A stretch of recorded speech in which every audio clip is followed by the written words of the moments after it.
ఇప్పుడు కింగ్డమ్తో హిట్ కొట్టారు మీ అన్నయ్య గారు. ఇప్పుడు ఇదే వీకు మీరు చేసిన మూవీకి నేషనల్ అవార్డు అయితే వచ్చింది రాజేష్ గారు. విజయ్ గారు మీకు ఇచ్చిన కాంప్లిమెంట్ ఏంటి? మీరు ఆ సినిమా చూసి మీరు ఇచ్చిన కాంప్లిమెంట్ ఏంటి?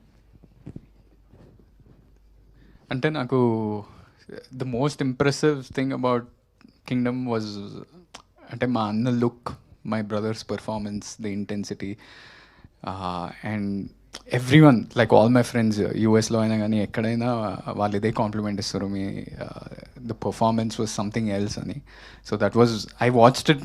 నేను ఒక జూన్లోనో మేలోనో ఎడిట్లో చూసిన. సో అప్పటి నుంచే ఆ ఫీలింగ్ ఉంది.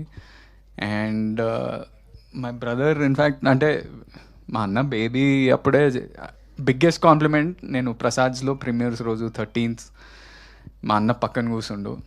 నాకు లోపల ప్యాక్ అవుతుంది, అసలు ఏం రెస్పాన్స్ ఉంటుంది ఏంది అనేది. అంత అంటే అన్ని screens only one movie use playing baby.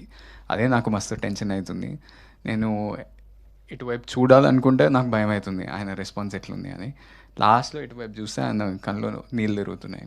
So that is the biggest compliment. I don't think he has to say anything else. Saroj, మీరు హిందీలో వెళ్తున్నారు ఈ సినిమా తీయడానికి. అక్కడ హీరోకి ఏదో కొంచెం ఇష్యూస్ వచ్చి హీరో తప్పుకున్నాడు. ఇప్పుడు ఈ సినిమాకి 2